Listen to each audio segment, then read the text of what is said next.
तो आइए सीधे इतिहास के पन्नों में चलते हैं। आज के इस गहरे विश्लेषण में हम एक बेहद ही नाटकीय और ऐतिहासिक वृत्तांत को खंगालने जा रहे हैं। एक ऐसी कहानी जिसे स्वयं गौतम बुद्ध ने साझा किया था, उनके शिष्य महर्षि वाल्मीकि की कहानी। देखिए, ये सिर्फ कोई पुरानी कथा नहीं है, बल्कि ये इंसान के मनोविज्ञान, अपराध बोध और मुक्ति की सबसे गहरी सच्चाइयों को उजागर करती है। एक ऐसा सफर जो एक खूंखार डाकू से शुरू होकर एक महान महर्षि तक जाता है। मैं भी राम का पुत्र हूँ। मुझे ये देखकर पीड़ा होती है कि उनके नाम पर अराजकता फैलाई जा रही है। बुद्ध का ये कथन सच में हमें रुक कर सोचने पर मजबूर कर देता है। वे इस दुख को व्यक्त करते हुए उस सच्ची घटना की ओर ले जाते हैं जिसने रामायण के रचयिता को जन्म दिया। ये हमें याद दिलाता है कि धर्म का असली मतलब करुणा और बदलाव है, ना कि कोई हिंसा। तो चलिए शुरुआत करते हैं भाग 1 से, वैशाली का आतंक। कल्पना कीजिए उस भयानक माहौल की। वैशाली का वो घना जंगल, जहां सूर्यास्त का मतलब सिर्फ दिन ढलना नहीं था, बल्कि मौत का जागना था। गांव वाले अपने बच्चों को डराते थे कि जल्दी सो जाओ, वरना रत्नाकर आ जाएगा। जरा सोचिए, एक ऐसा खूंखार डाकू जिसके गले में इंसानी उंगलियों की माला झूलती थी। दूर से आती घोड़ों की टापें और राहगीरों की दर्दनाक चीखें, यही उस जंगल की रोजमर्रा की सच्चाई बन चुकी थी। जब भी कोई असहाय यात्री अपनी जान की भीख मांगता और भगवान का वास्ता देता, तो रत्नाकर का अहंकार बस आसमान छूने लगता। वो गरज कर कहता, भगवान, इस जंगल में कोई भगवान नहीं है, यहाँ सिर्फ रत्नाकर का कानून चलता है। ये एक ऐसे इंसान की तस्वीर है जिसके अंदर से दया नाम की चीज पूरी तरह से खत्म हो चुकी थी। वहां सिर्फ और सिर्फ क्रूरता और हिंसा का राज था। अब आते हैं भाग 2 पर, शांति का आगमन। कहानी में एक अचानक और बेहद नाटकीय मोड़ आता है। उस खौफनाक जंगल के हिंसक माहौल के बीच एक गहरी शांति का प्रवेश होता है। गौतम बुद्ध अपने शांत कदमों से उस खतरनाक जंगल में प्रवेश करते हैं। गांव वालों ने बुद्ध को रोकने की हर मुमकिन कोशिश की। उन्होंने बार बार चेतावनी दी कि वो डाकू किसी को जिंदा नहीं छोड़ता। लेकिन बुद्ध, वो बिल्कुल नहीं डरे। उनके चेहरे पर बस एक निडर मुस्कान थी। उनका मानना था कि सत्य के मार्ग पर चलने वाला मौत से नहीं डरता, और जिस व्यक्ति के भीतर सबसे घना अंधेरा होता है ना, असल में उसी को ज्ञान के प्रकाश की सबसे ज्यादा जरूरत होती है। यहाँ से शुरू होता है भाग 3, आमना सामना। और आखिरकार वो पल आ ही जाता है। एक पेड़ के पीछे से रत्नाकर बाहर निकलता है, हाथ में खूनी तलवार और आंखों में दहकता हुआ क्रोध। वो पूरी तरह से उम्मीद कर रहा था कि सामने खड़ा व्यक्ति डर के मारे कांपने लगेगा, लेकिन वहां उससे मिलती है सिर्फ एक असीम शांति। असल में यहाँ दो बिल्कुल विपरीत ताकतों का टकराव हो रहा है। एक तरफ रत्नाकर है, जिसके हथियार हैं तलवार, अंधा अहंकार और हिंसा, और दूसरी तरफ बुद्ध हैं, जिनके हथियार हैं ज्ञान, शांति और अटल सत्य। जब रत्नाकर गरजते हुए अपना सारा धन सौंपने को कहता है, तो बुद्ध शांत स्वर में कहते हैं कि उनके पास धन नहीं, ज्ञान है।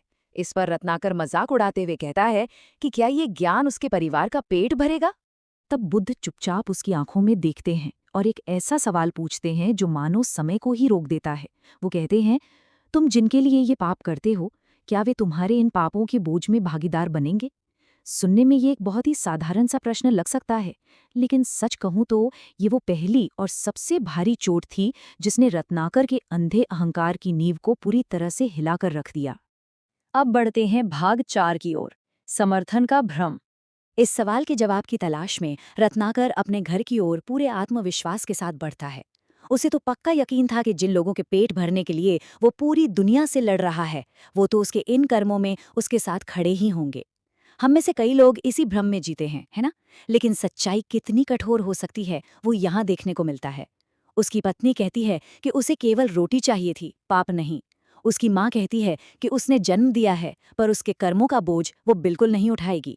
और पिता साफ कर देते हैं कि जिस हाथ से खून बहा है, उसका हिसाब भी उसी व्यक्ति को अकेले ही देना होगा।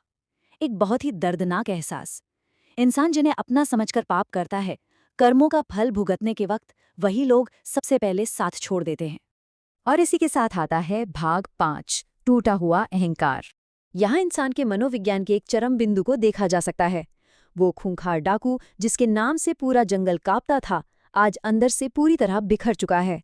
उसकी पूरी दुनिया, उसके सारे विश्वास ताश के पत्तों की तरह ढह गए। भारी कदमों से वापस जंगल की ओर भागते हुए उस व्यक्ति की कल्पना कीजिए जिसकी आंखों से आंसू बह रहे हैं। वो भयंकर अपराधी बुद्ध के चरणों में गिर पड़ता है और रोते हुए कहता है, मुझे बचा लीजिए, मैंने बहुत पाप किए हैं। उसे ये भयानक सच्चाई समझ आ गई थी कि अपने इन खौफनाक कर्मों के साथ वो इस दुनिया में बिल्कुल अकेला है। बस यही वो क्षण है जहां अहंकार टूटता है और एक असल बदलाव की शुरुआत होती है।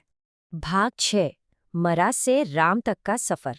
देखिए, बदलाव की ये प्रक्रिया बिल्कुल भी आसान नहीं थी। रत्नाकर अपने अतीत के पापों के बोझ तले इतना दबा हुआ था कि उसकी जीभ शारीरिक रूप से राम जैसा पवित्र शब्द बोल ही नहीं पा रही थी। उसका गला रुंधा हुआ था। जब वो राम नहीं बोल पाया तो बुद्ध ने कहा, ठीक है, तो मरा मला बोलो। रत्नाकर मरा मरा बोलने लगा और फिर एक अद्भुत चमत्कार हुआ। मरा मरा मरा, राम राम।